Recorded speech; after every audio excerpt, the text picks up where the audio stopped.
So, film breakdowns will be after the draft this year. But here are some brief thoughts on the top quarterbacks before the draft. Things you can look at and go, oh, wow, Zach gave us something before the draft came out.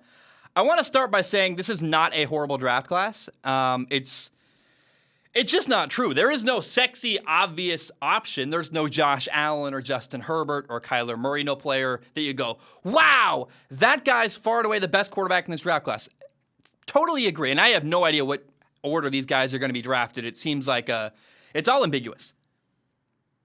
And there's probably no A-plus superstar talented quarterback in this draft class, and that's okay. But there's a lot of B-level talent. There's a lot of guys that, and this is a very, I don't know how, you might get mad at me for saying this, it's very ambiguous, but I see a route where all 5 of the top 5 quarterbacks in this draft class could be successful if they went to the right spot in the right situation and worked really hard. Like, there's a path for all of these guys to work out in the NFL. I just don't know that any of them are going to be Josh Allen or Justin Herbert or even Joe Burrow, like a top 5 quarterback in the NFL. I just don't think any of these guys are that, and that's okay. They can still be really good contributors. Let's start by talking about Malik Willis out of Liberty. He is really, really physically gifted, but he has a lot to work on.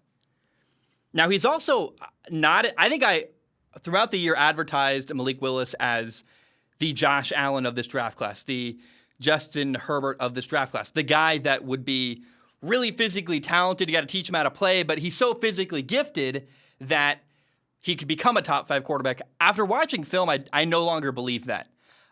He is the most physically talented of these quarterbacks. He's not as big as I would have thought he was. He doesn't run as well as I would have thought he does. He's a big, powerful runner. He's not actually that quick. His arm is strong, but it's certainly no Josh Allen. It's certainly the level of ability to launch that deep ball. Really what I'm trying to say is how special Justin Herbert and Josh Allen truly are. He often has poor location on deep balls. He holds onto the ball way too long. There are so many moments where it's like, dude, throw the ball away. Why are you holding onto the ball so long? He throws interceptions. He takes bad sacks.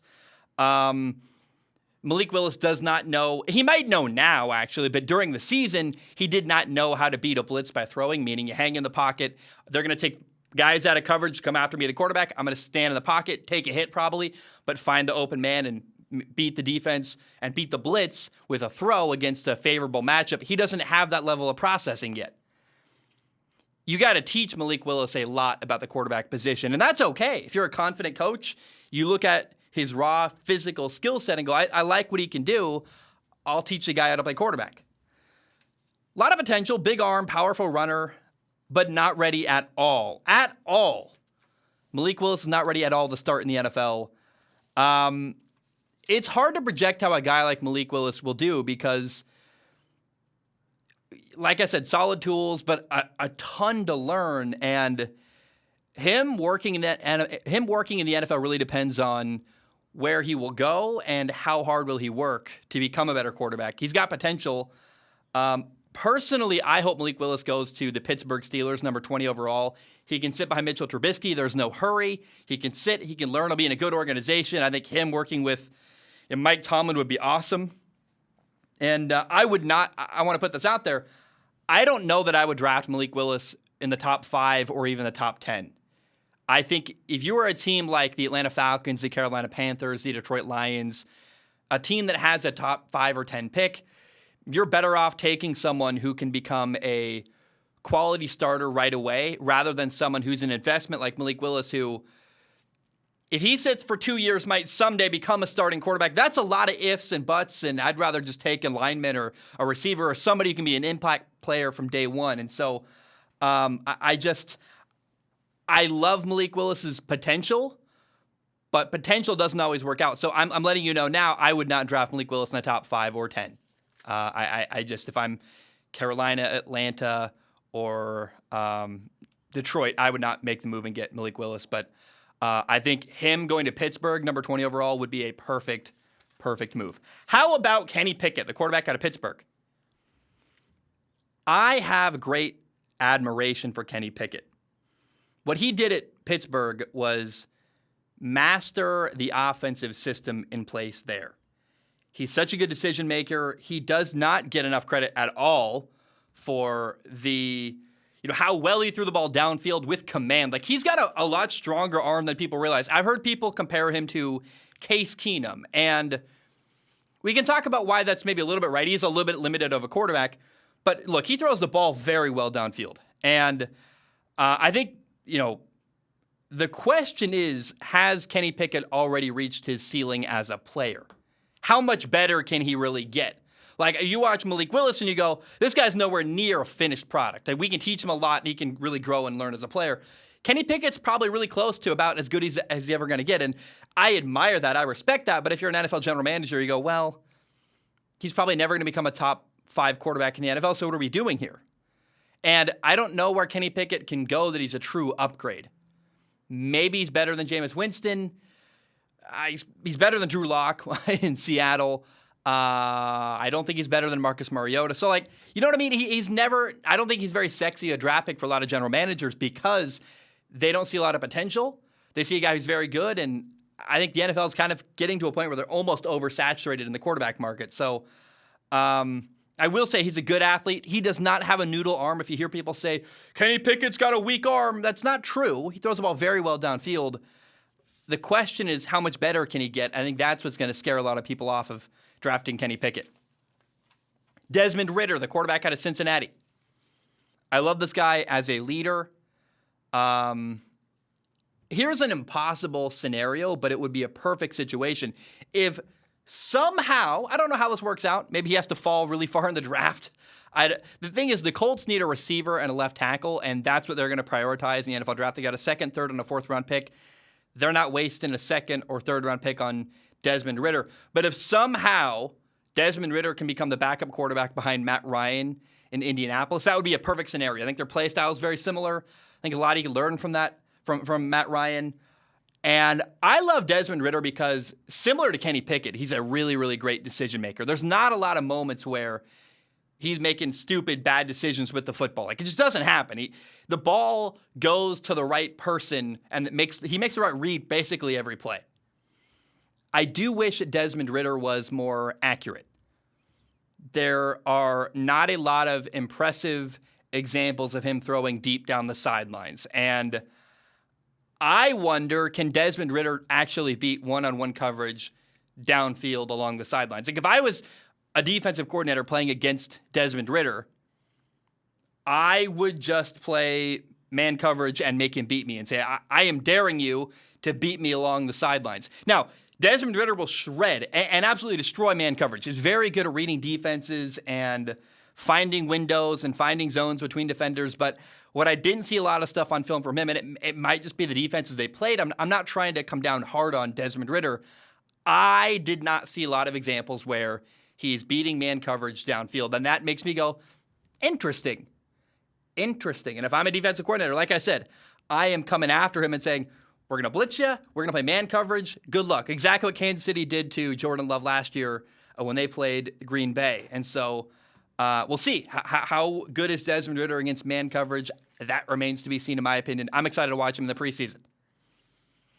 Matt Corral is another guy. Matt Corral, the quarterback out of Ole Miss, is another guy that I love, who's a great leader, the kind of person I would have wanted to play with when I played football back in the day. He does have weird mechanics, but I would say who cares? Phillip Rivers historically had very weird mechanics. He threw for over 63,000 yards, so don't come after Matt Corral saying he's got a weird throwing motion. It doesn't matter. The ball gets there accurately and on time, and that's all that really matters. And by the way, it gets out of his hand very, very quickly. Now, and by the way, Phillip Rivers, 6th all-time leading passer in the NFL. It just doesn't matter if you got a weird throwing motion. Matt Corral does 2 things really well that will help him early on during his career. He's really quick. He runs well, so he's a good runner with a football. He also is very good at running RPOs, a run-pass option, meaning he puts defenders in uncomfortable situations where if they play the run, he can throw the ball behind him. If they back off and play the pass, he can just hand off the ball and move on with his life. I could see Seattle taking Matt Corral number 9 overall. I'm not saying they're going to do that, but I'm saying I could see a world where if I was Seattle, I would go, we could probably win with Matt Corral. We can build an offense around his specific skill set. design a system around putting defenders in conflict. He's going to run the ball a lot. Honestly, very similar to what Jalen Hurts did last year in Philadelphia. I think that dog will hunt, and I think he would play very well with DK Metcalf. I think Matt Corral might be a great answer if you're Seattle trying to rebuild your football team. He's very similar character-wise to Russell Wilson. He's way cheaper, monumentally cheaper. You can build a lot around him. I think that Matt Corral is way better than Drew Lock. Seattle, I think, should draft Matt Corral and build around him at number 9 overall. You can start him day one. You got nothing to lose, and I like Matt Corral a lot.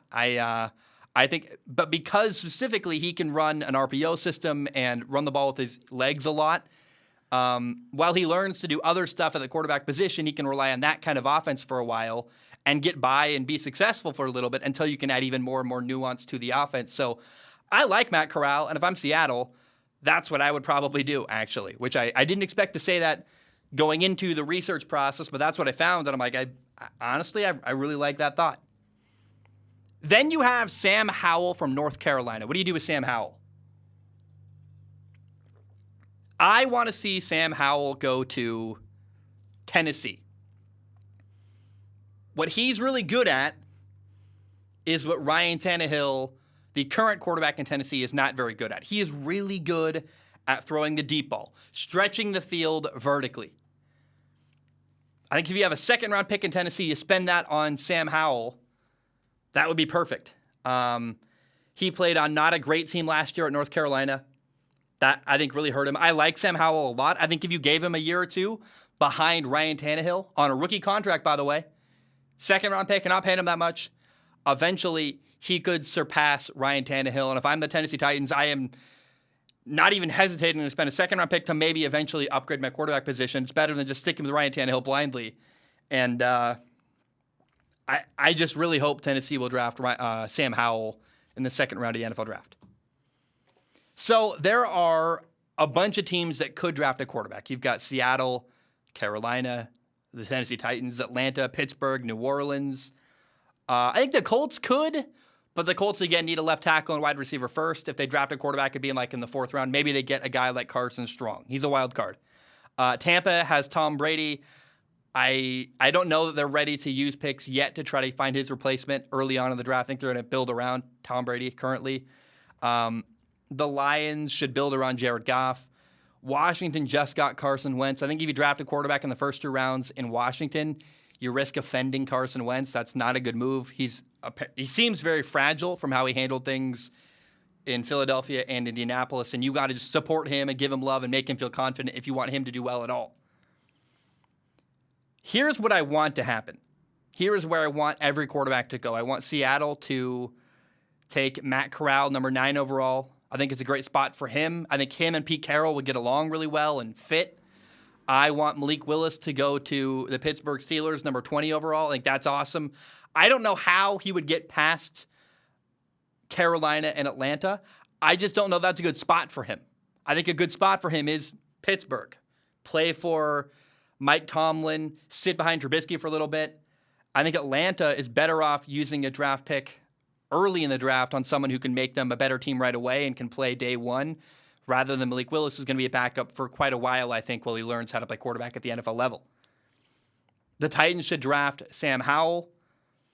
Carolina and New Orleans are 2 teams that, Carolina has Sam Darnold. New Orleans has Jameis Winston.